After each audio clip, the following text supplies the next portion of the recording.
What's up and welcome back, fellow fans of Clash of Clans. It is true, friendly challenges in the builder base.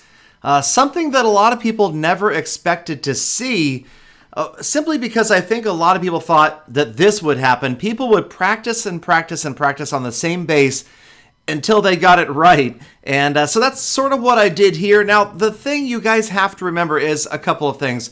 First of all, bases are getting more and more complicated. People are coming up with new and different base designs. And second of all, and I think this is probably the most important point, mines, Teslas, and traps completely remake a base. One base can do really well in the exact same layout of buildings and walls with different mine settings, traps, and Teslas can completely annihilate a different attack that could have gotten a high 2-star on it.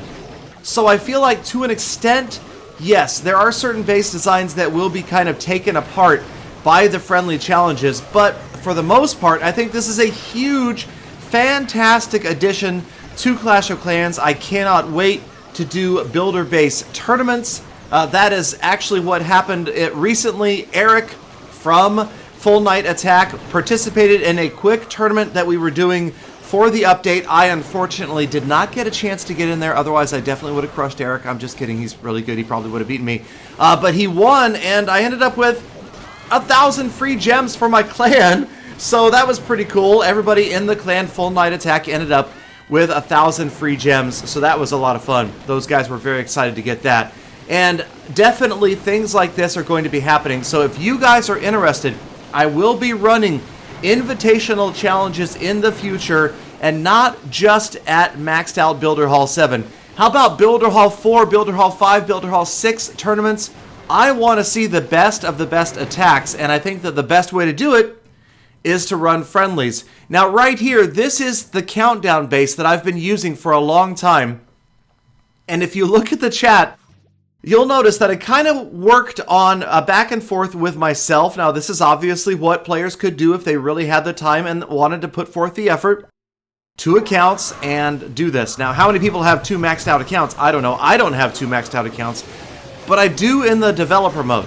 And obviously, clan members will be there to help you out. They could build a base, and specifically a base that you want to learn how to attack better. But again, traps, Teslas, and mines, I feel, are going to make a huge difference. Right here, I was running with the exact same base over and over again and found, well, at least I thought that the best attack for this base is to run 4 or 6 Night Witches and the rest minions. I did this over and over again. I tried lots of other attacks. We'll take a look at a ground-based attack right here that didn't quite do as well. It really was the Night Witches that I thought was the best attack on this base, and you'll see what I mean in just a minute.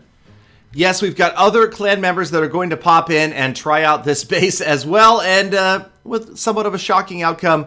But in the meantime, do I think this is good? Yes, ideally I think that this would be limited where maybe you couldn't do constant friendly battles, because I do kind of feel like bases are going to burn. Okay, bases will burn. And what I mean by that is I think that the truly highest level players will need to have bases rotating through all the time. There will never be a base that works longer than about 2 days. We have to remember the base design delay, that 24 hours from the time that you build the base until the time that a friendly attack can take place on it. Beyond that, I think that it really, again, is going to be up to players to make constant changes. No longer of this, oh, I've got the meta base, or I've got the base that's going to work, and for 3, 4, 5 days you're using it and nobody can seem to beat it consistently. I think that is going to change. Especially at the higher levels, what will happen is one player will lose badly to a base, and he'll build it. He'll have his clan members attack it until they figure out exactly how to annihilate it every time, and RIP that base. So then the Great Lock showed up in the clan, in the developer build, and I thought, hey, let's try a friendly battle and we'll see how it goes. Lock put up a base that I'm really familiar with, one that I've seen time and time again. So I was like, all right, this is going to be good. I'll hit like 70, 80, 90% 2 stars, and we'll see how Lock can possibly do on the countdown base. So I went ahead and I dropped in my pretty standard attack. Now, I was using just Barbarians and Bombers, but Itsu has been showing me some fantastic replays, throwing in cannon carts, getting those cannon carts to the crusher early is ideal. Right here, you'll notice the battle machine did suffer a shot from the crusher, so that was not ideal. Could have gotten in there sooner with the cannons, maybe delayed the battle machine a little bit longer. But now, the builder hull down percentages keep racking up. That top left enclosure, right up there, the one that the bomber is just about to open. I should have saved some barbarians right there. Had I done that, things might have turned out a little bit differently, because as you can see, we're down to just 2 defenses left. This is starting to look like a triple. I've still got the cannon cart up, but the cannon cart falls to the cannon, and so does the last barbarian, and that only leaves 2 bombers to get the job done. We'll go ahead and fast forward through most of this. You will notice on the left-hand side, this bomber pretty much has a minute and a half left. He should be able to get through all of these structures. Well, should be, unless Locke just so happened to cleverly place a mega mine right there. RIP, that bomber. So there goes my 3-star, because that last bomber just doesn't have the time to get through all of these maxed out walls, and then the high hit point gold storage right there. So close, but come on. How could Locke possibly beat a 95% 2-star, especially because I've got the countdown base up, and the best I was able to do was right around that same, about 90-95%. But Locke goes in with drop ships.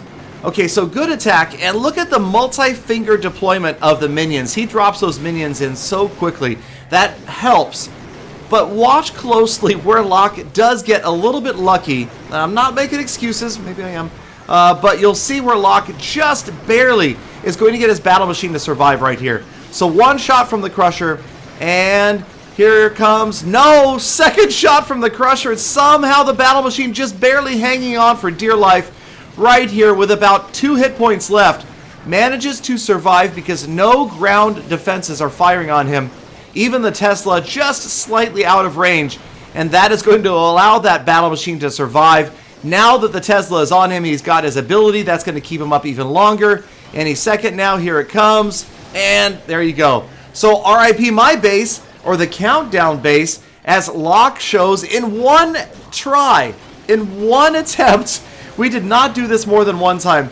He 3-starred this base. And of course he said, man, why can't I 3-star this base in the actual game? Well, do me a favor, if you do, don't be outside my clan. Anyway, alright, so congrats Locke on the triple. We'll take a look real quick at the clan chat. You will notice we were talking about a different base there in the chat. Ignore that. I don't have a secret base. Definitely not. Alright, so you can see at the bottom here, you can watch live either player as they're doing their builder base attacks, and you can see the progress as it pops up. It'll go from 0. It'll only do the milestones, so it's not going to show, 3%, 10%, 12%.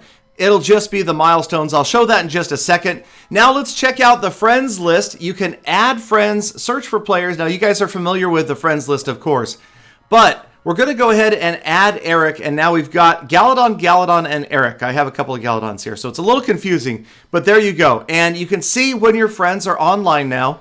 Eric just accepted my friend request, and then we will see when the other Galadon and Eric pop into battle, you will see that green light turn into a battle symbol. Now also, if you guys noticed back on the clan chat, you can now see how many clan members are online. So that is very cool, but it doesn't quite go as far as I had hoped. I was really hoping to be able to see which individual clan members are online, because obviously you can't have all of your clan members in your friends list. But it is a handy dandy little addition. There is the eyeball and the clashing swords on the left-hand side that shows when one of your friends is in battle. So that's new. And then of course you can go in and you can watch your friend do battle. Or alternatively, you can go into clan chat and watch them, or you can just see the progress. And again, it just shows 25%, 50%, 75%, those little updates, and then it turns blue when the attack is over, and you can go watch the replay. So I think this is a fantastic addition to Clash of Clans, to the builder base. Let me know down in the comments what you guys think, and what else you would like to see, what other features you think would help improve the quality of your life in Clash of Clans. Thank you guys, as always, for watching all the way to the end of this video. Make sure you hit that thumbs up button, subscribe for daily Clash content, have a fantastic rest of your day, and I will see you back here again tomorrow for more full attacks.